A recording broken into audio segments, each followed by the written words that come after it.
bir şey sorma. Seninle bir daha olamam asla. Ben ne düşmanımı ne de dostumu, hiç şüphen olmasın, unutmam asla.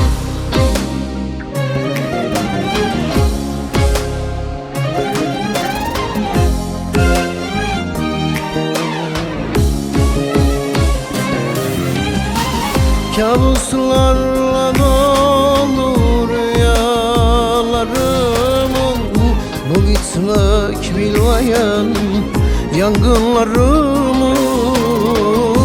Kabuslarla dolu rüyalarımın, bu bitmek bilmeyen yangınlarımın.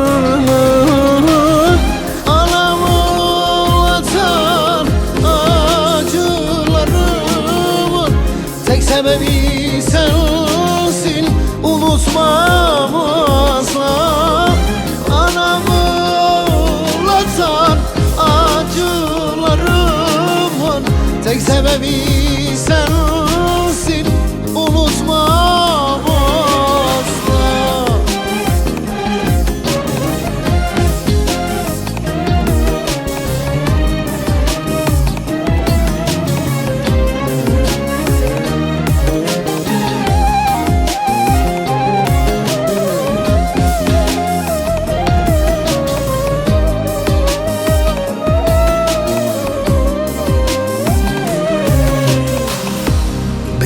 Yakıp yıkma sevmem demiştim, sana bir şans daha vermem demiştim.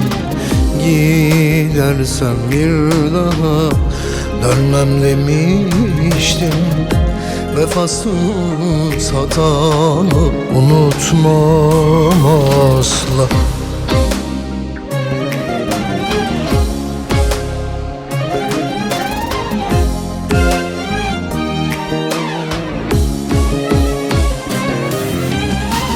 Kabuslarla dolu rüyalarımın, bu bitmek bilmeyen yangınlarımın.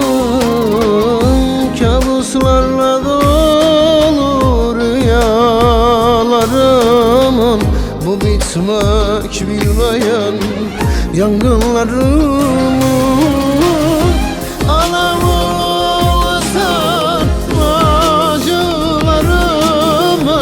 Tek sebebi sensin, unutmam asla. Anamı ağlatan acılarım var, tek sebebi sensin.